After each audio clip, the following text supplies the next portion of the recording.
Buenas tardes a todos. Señor rector, gracias por acompañarnos esta tarde en su seminario universitario de la cuestión social, del que usted es miembro fundador. Santiago Levy, bienvenido de nuevo al seminario y ahora al programa universitario de estudios del desarrollo, del que has aceptado ser además miembro de su comité asesor. Mario Luis Fuentes, quien es el coordinador de nuestro nuevo programa. Buenas tardes a todos. Antes de iniciar nuestro seminario de esta tarde con la presentación de Santiago Levy, quisiera dar la palabra al señor rector porque me pidió que así lo hiciera. No, muchas gracias. En realidad lo que yo quiero decirles es que son todos muy bienvenidos, que nos da mucho gusto tener aquí al doctor Santiago Levy, pero particularmente que quisiera pedirles que pudiésemos ponernos de pie y guardar un minuto de silencio por nuestros colegas universitarios.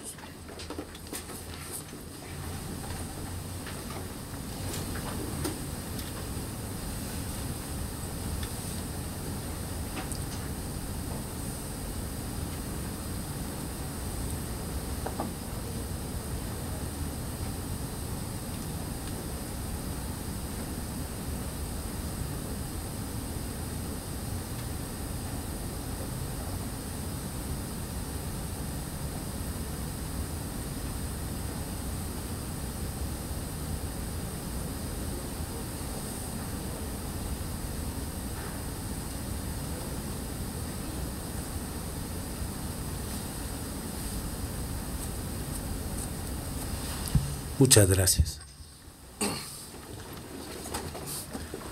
Bien, como los convocamos, tendremos esta tarde, una vez más, la presentación de Santiago Levy, con quien hemos tenido oportunidad de intercambiar puntos de vista y discutir sus siempre muy estimulantes posiciones e interpretaciones sobre la cuestión social mexicana. Estamos no sé cómo decirlo, pero alguien debe saber cómo decirlo. Estamos en línea con el Colegio de la Frontera Norte, el Colegio de Sonora, la Universidad Autónoma de Nuevo León y también en el sistema de Internet. Y les agradezco a quienes están por allá o por acá, pues su participación esta tarde. Santiago Levy es, como muchos de ustedes saben, pero creo que vale la pena volverlo a decir, es un muy destacado economista mexicano de renombre internacional y actualmente es vicepresidente de Sectores y Conocimiento del Banco Interamericano de Desarrollo. Anteriormente se desempeñó como gerente general y economista jefe del Departamento de Investigación en el propio BID. Santiago fue también director general del Instituto Mexicano del Seguro Social, subsecretario de egresos del gobierno federal y presidente de la Comisión Federal de Competencia. Obtuvo su doctorado en Boston University, si no me falla la memoria. Cuando yo lo conocí, todavía no era doctor, era un muy destacado estudiante y ha estado pues presente en buena parte de nuestros debates, reflexiones y proposiciones sobre el desarrollo social mexicano.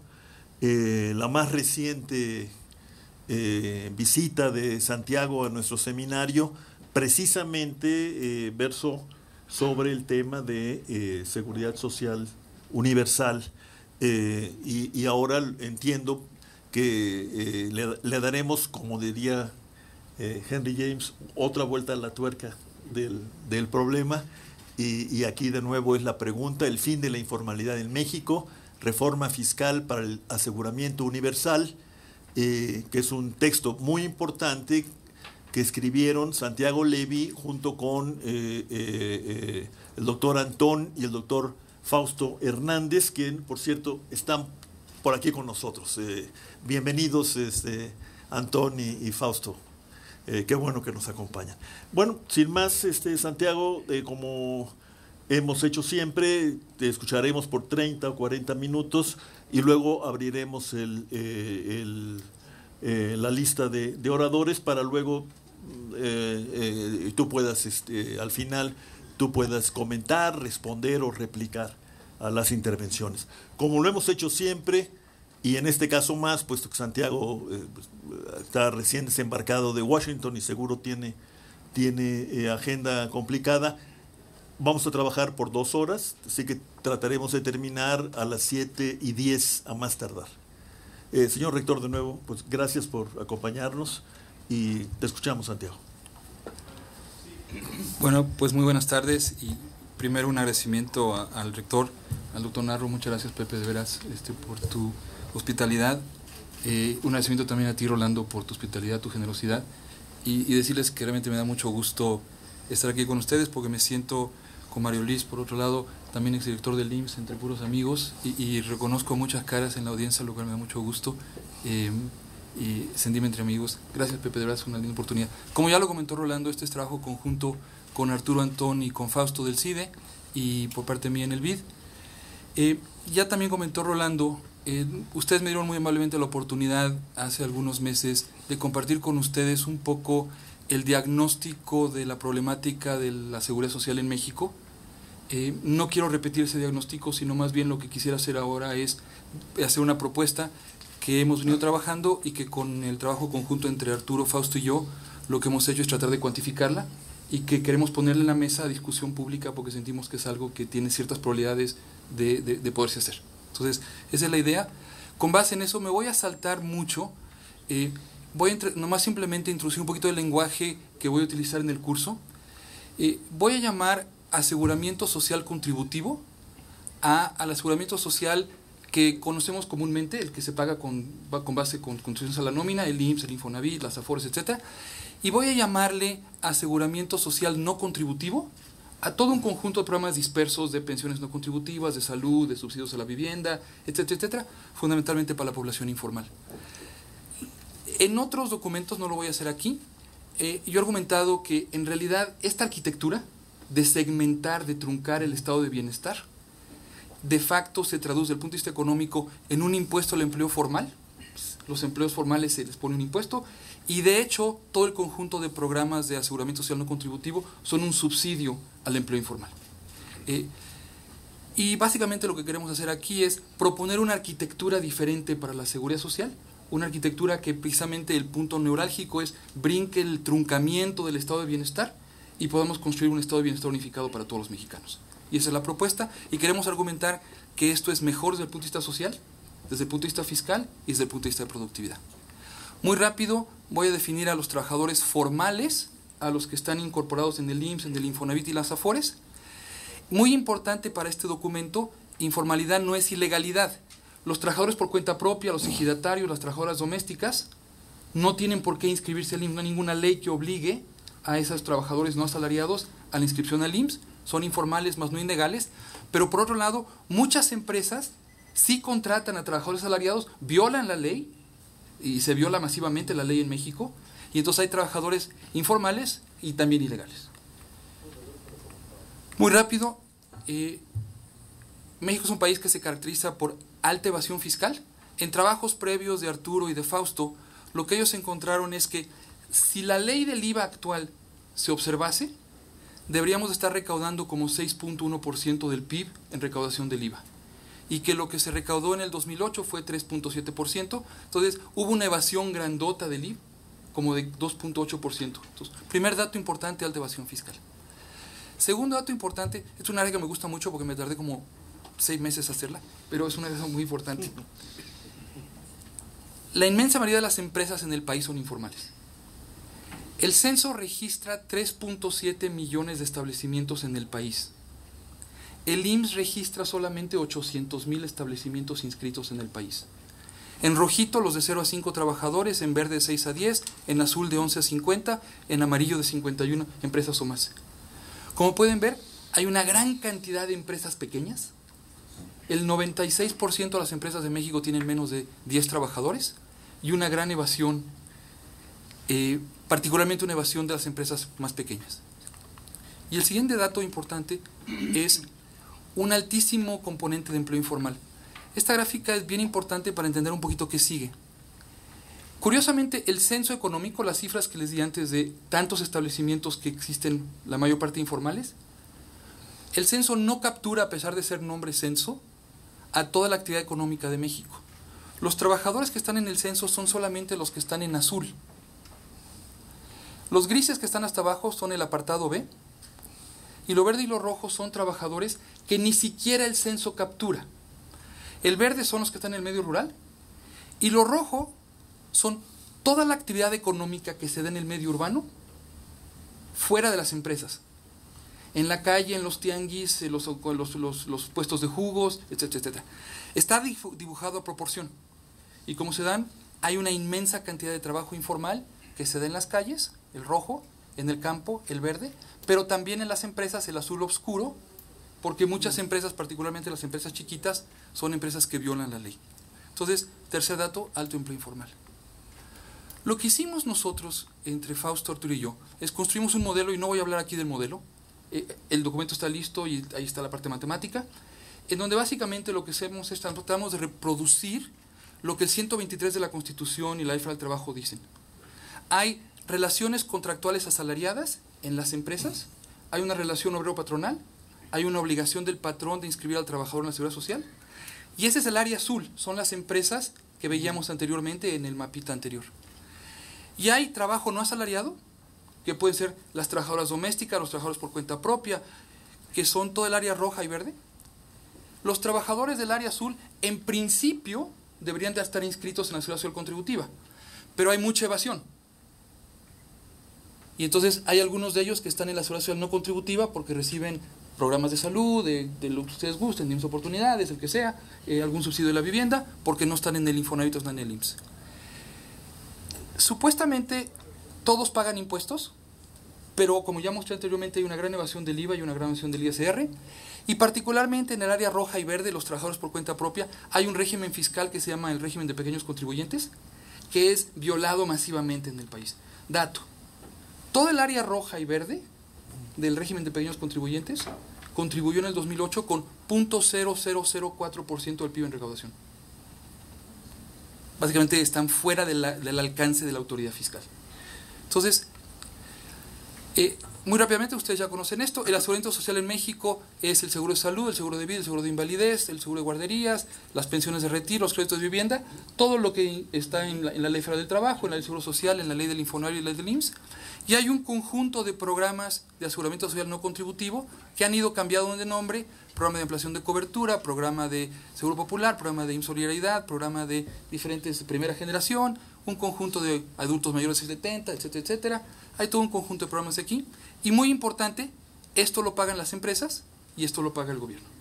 Entonces, el truncamiento del sistema de seguridad social se refleja en que parte se paga con impuestos a la nómina y parte se paga con impuestos de la tributación general. Para dar una idea de qué es el aseguramiento social no contributivo, había más o menos 150,000 millones de pesos en el 2008 en diferentes programas de salud, de vivienda, de guarderías, de aseguramiento social no contributivo. Lo que hicimos nosotros es un modelo matemático que reproduce la economía, y lo que queremos mostrarle aquí es más o menos ese modelo cómo se comporta. La primera columna, la primera fila son las cifras observadas en el 2008, lo que está en la parte de abajo son las cifras calibradas. Como pueden ver, había medio punto del PIB, 0.52 en subsidios al aseguramiento social contributivo. Es la cuota social que el gobierno le pone al IMSS para el seguro de salud y enfermedades y la cuota de retiro. Pero había 1.25% del PIB en subsidios a la informalidad a través de los programas no contributivos, toda la lista de programas que dije anteriormente. Y comparando las líneas muy rápidamente, lo que pueden ver es un poquito una idea de que en realidad sí nos acercamos bastante a reproducir las cuentas macroeconómicas. Reproducimos también con el modelo las cuentas de seguridad social. ¿Cuánto le pusieron las empresas y los trabajadores al IMSS, al seguro de salud, invalidez, a las AFORES, al Infonavit, etcétera, etcétera? Y en la columna de la mano derecha, los números calibrados, ¿cuánto dice nuestro modelo que le pusimos? Y más o menos se parece bastante. Reproducimos también la composición del empleo. ¿Cuántos trabajadores en en diferentes sectores por tamaño de empresa. El sector L1, dividimos la economía entre el sector de alimentos y medicinas, va a tener una cosa muy importante ahorita, y el sector de no alimentos y medicinas, donde el IVA es 0 en alimentos y medicinas y el IVA es 16% en no alimentos y medicinas. Y por último, calibramos el modelo para que las empresas hagan la misma trampa que hacen en la práctica. Y reproducimos el nivel de evasión por tamaño de empresa para que nos pudiera dar la misma recaudación. Los datos que observados son 3.77% del PIB. Arturo y Fausto habían calculado que si se observase la ley plenamente sería de recaudar como 6.1 del PIB. Y como ven del lado de la columna del lado derecho, más o menos esos números dan. Entonces, me fui súper rápido en 5 minutos, en 2 años de chamba. Porque lo que más bien quiero es concentrarme en la parte de la propuesta. Una cosa muy importante primera. Le hacemos al modelo la siguiente pregunta. La primera pregunta es, ¿quién paga realmente por el aseguramiento social contributivo? Realmente, ¿quién paga? No lo que dice la ley del Seguro Social, la ley del Infonavit, la ley de las Afores, sino en el mercado, en un mercado en donde las empresas están evadiendo ampliamente las contribuciones. ¿Realmente quién las paga? Lo que encontramos nosotros es que más o menos 2/3 de las contribuciones a la Seguridad Social en realidad las pagan los trabajadores en la forma de menores salarios. Y la forma de pensar esto es hacer una siguiente pregunta. ¿Creen ustedes que la Ford Motor Company podría mañana en la mañana decirle a sus trabajadores, te quito tu IMSS, tu Infonavit, tu Afore, tus indemnizaciones por despido, etcétera, etcétera, y te pago los mismos salarios? Es poco probable. Probablemente Ford le tendría que subir los salarios para que los trabajadores estuvieran dispuestos a trabajar por ello. Hagan lo converso. En realidad lo que ya pasó es que ya le bajaron los salarios. Y aquí hay un punto muy importante. La seguridad social contributiva en gran medida la pagan los propios trabajadores a través de un impuesto que se paga, voy a utilizar la expresión, en la puerta de la fábrica, a través de un impuesto a la nómina, pero que solamente la están pagando los trabajadores que realmente están incorporados en la social contributiva. Otra manera de verlo es que les pusieron un impuesto etiquetado.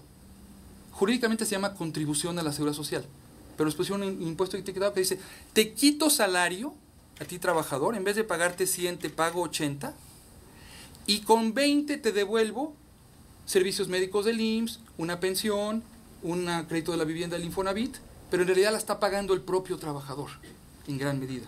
Una parte la está pagando la empresa, pero en gran medida los trabajadores. Y entonces en el modelo hacemos el siguiente ejercicio, y ahora antes de entrar a la propuesta, y después me dedico a la propuesta. Fíjense, en esta gráfica es muy importante para conceptualizar realmente qué está pasando. En este primer eje es la tasa del IVA a alimentos y medicinas, y en esta es el impuesto contributivo que pagan los trabajadores para su seguridad social. La tasa del IMSS, más del Infonavit, más de las Afores, etcétera, etcétera. Hoy en día la tasa en alimentos y medicina es 0, y supongamos que el salario real, pongámoslo el número 1. El impuesto que se paga por ley es del 38% de todo lo que se tiene que pagar entre Infonavit, el IMSS, Si subimos el IVA a 16%, lo que va a pasar es que el salario real de los trabajadores va a caer, obvio. Sube el precio de su canasta de consumo, su salario real cae. Lo que hacemos nosotros es decimos, ¿qué pasa si yo ahora te bajo la tasa de impuesto que te cobro en la puerta de la fábrica?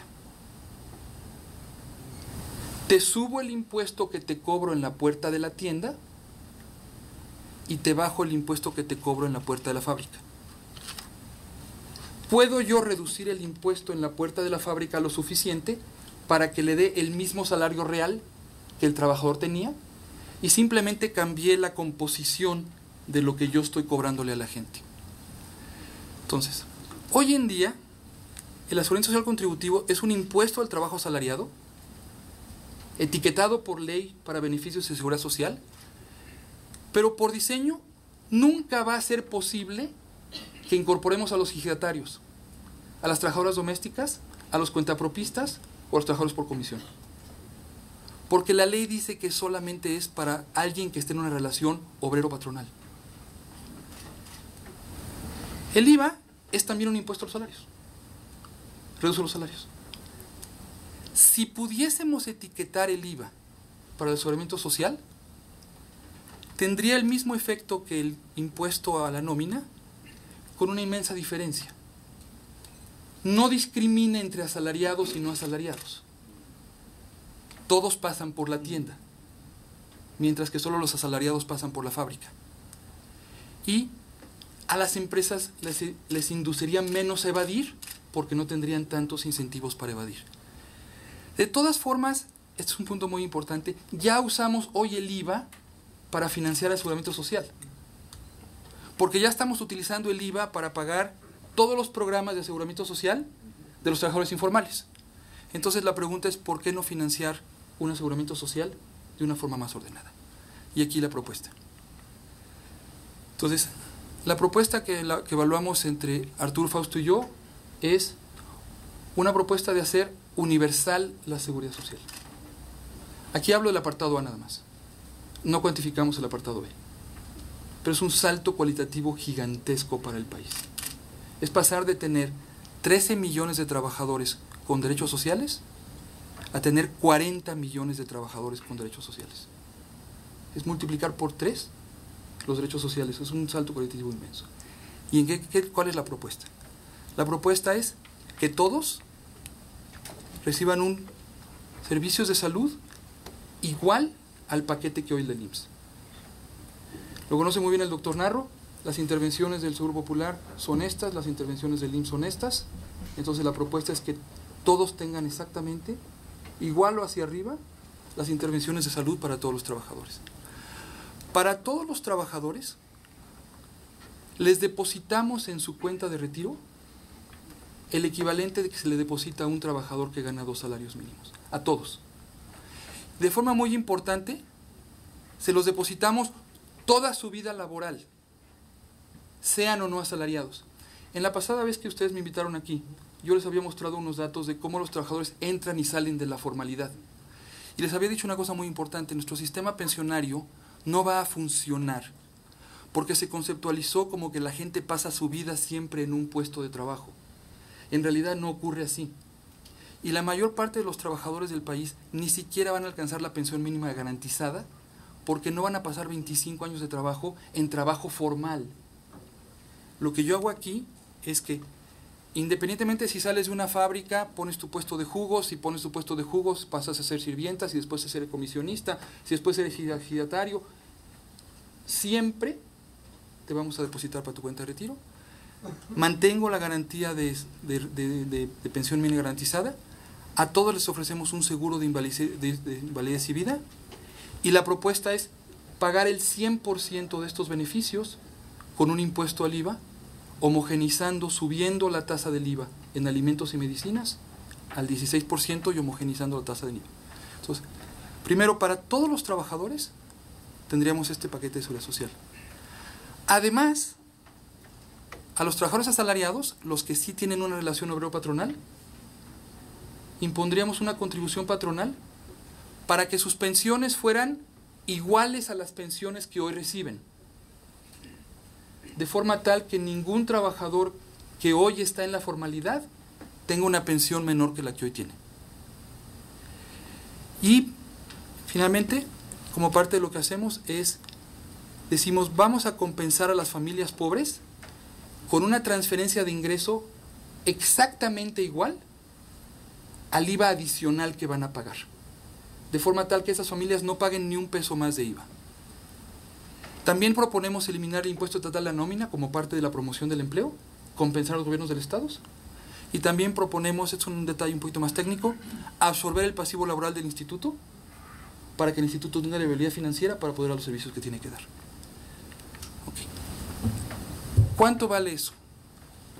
Eso implica pasar de un subsidio por trabajador de 5,062 pesos al año en la Seguridad Social Contributiva y de 5,652 pesos al año en el aseguramiento no contributivo, que es el monto por trabajador que hoy el día el Estado mexicano subsidia del presupuesto, a un subsidio de 14,300 pesos, del cual tanto sería para la pensión de retiro, tanto para la pensión de seguro de invalidez y vida y tanto para el seguro médico. Y eso costaría 560,000 millones de pesos. Y eso implicaría subir el gasto social en 2.8% del PIB para este paquete de beneficios. Okay. Jurídicamente, esta es el único álgebra de toda la presentación. Jurídicamente, la propuesta es la siguiente. Vamos a dividir al IVA en dos partes. ¿Subirlo a o en? Todo homologarlo en 16%. Pero el gasto social iría a 2.8% del PIB. adicional. Sí. Adicional. Sí.